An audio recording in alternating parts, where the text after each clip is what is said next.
Hi everybody, Reinhard here, and in this video I show you how I digitize the negatives of this film camera. The process I use is also called DSLR scan, which means that you take a picture of the negatives with your DSLR or mirrorless camera.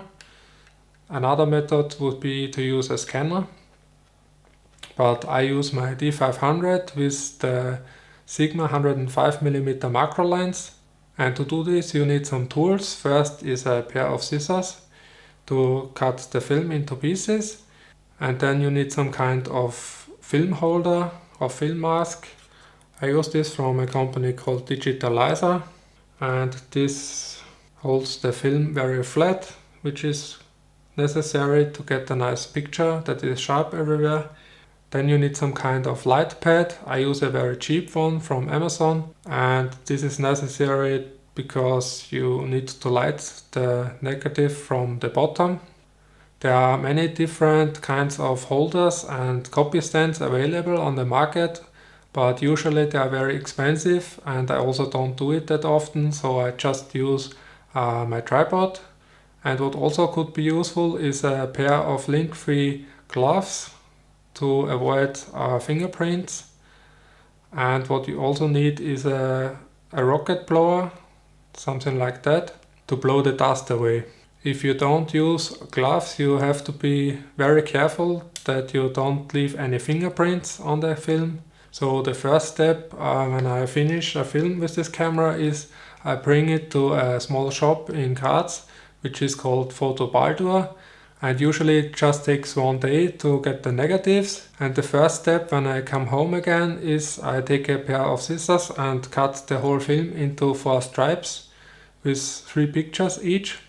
This makes it easier for handling and also for storing. And then you can add the film into the film mask. First you need to open the mask. Then you can insert the film.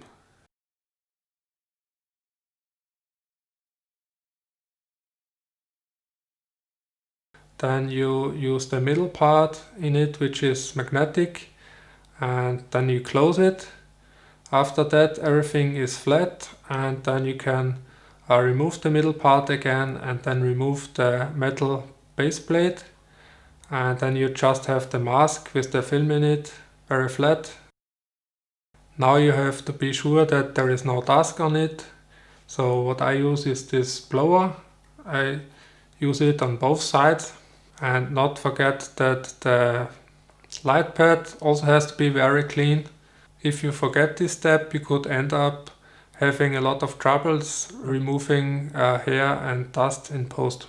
And with your camera you have to shoot directly down, and to make this I invert the center column of my travel tripod. And to do this, first I have to remove the hook at the bottom, and then I can invert it.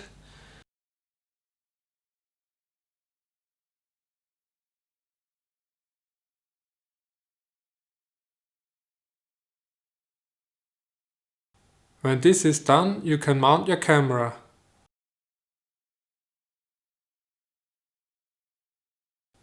Then you need to adjust the height of the camera so that you fill the frame with the first image in the film mask. This is how my setup looks like. What is very important is that the camera as well as the light pad are level, and to make sure everything is level I use a free app on the phone.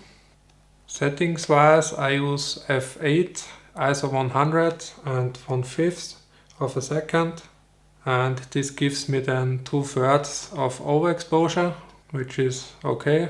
And for white balance I use 5560 Kelvin, which is more or less daylight, and I think the light pad is balanced like that, but as I shoot RAW it doesn't matter that much. And what I also use is I use a 3-second timer to avoid any shakes. To focus I use the live view and I zoom in completely, and then I use manual or sometimes also automatic focusing.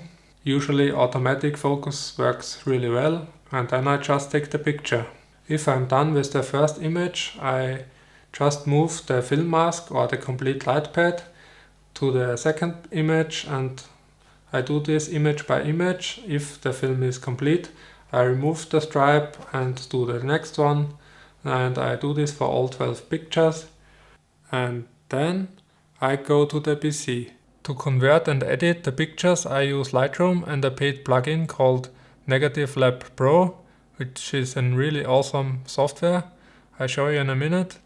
Here you can see I've already imported all the 12 pictures, and yes, I know that the first two are ruined. This is because the box opened before I took the first picture, unfortunately.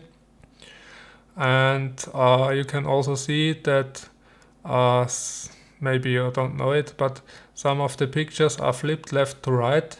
This is because I read that it is better to photograph the matte side of the film instead of the glossy side, and therefore this is the reason. And you can also see that some of the pictures are flipped upside down also. This is because I rotated the film mask, because otherwise it wouldn't fit very well on the light pad. But this is no problem, you can flip and rotate everything here in Lightroom. And now I show you the process on one picture, like this one for example. And also this is flipped left to right. Here you can see on the letters. I just flip it. So now it's correct. And first we have to do a few steps directly in Lightroom. We go to Develop module. The first one is you take the white balance picker and take the film mask somewhere here. Then you have to crop the whole thing. First I want to be sure that it is straight. I take the upper edge here, and then I select 1 to 1, and then I change the frame to fill as much as possible.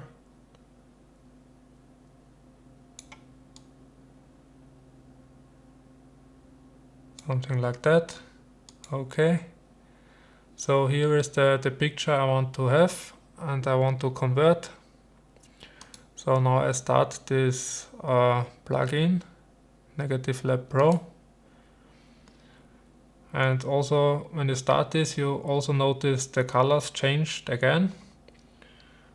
And here you can select different color models.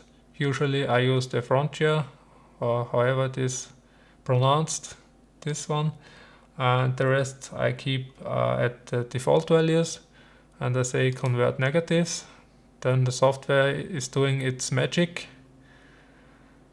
And here you can see right out of the box, the colors look really nice. Of course you can do a lot of modifications here in the colors, also different color profiles, flat or higher contrast, whatever you like. And you can also adjust the brightness, contrast, bring down the lights, bring down also the shadows maybe. And yeah, you can play around. I don't want to tell you how to edit your pictures, but I just want to mention that there are a lot of ways you can adjust the colors here. Also here under film you can change more or less the white balance. Neutral for example works well, or you can by this two slider you can manually adjust the hue, and also what is mentioned strength here. You can see that the colors change here also, and you can then click save here to use the same settings then on the complete roll. And yeah, you can also adjust the colors different depending on the brightness, like the mids, the heights and the shadows. You can do a lot of adjustments here, and when you like the colors you can also make a copy here, a diff copy here, and then you say apply.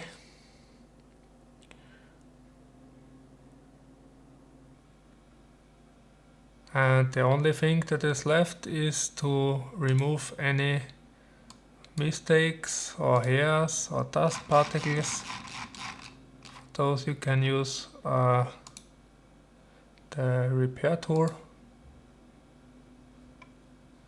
But I think I did a really good job here on this image.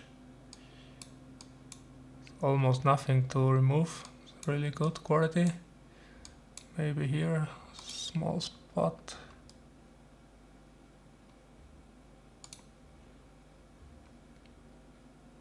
And yeah, then you're pretty much done. There is a small magenta vignette here that can be removed slightly maybe, but I think for the purpose of this video this is fine. If you find this video helpful, please give it a thumbs up, and also if you like the content I'm doing, please also consider subscribing to my channel. This would be very appreciated. Thank you very much for watching and see you in the next video. Bye!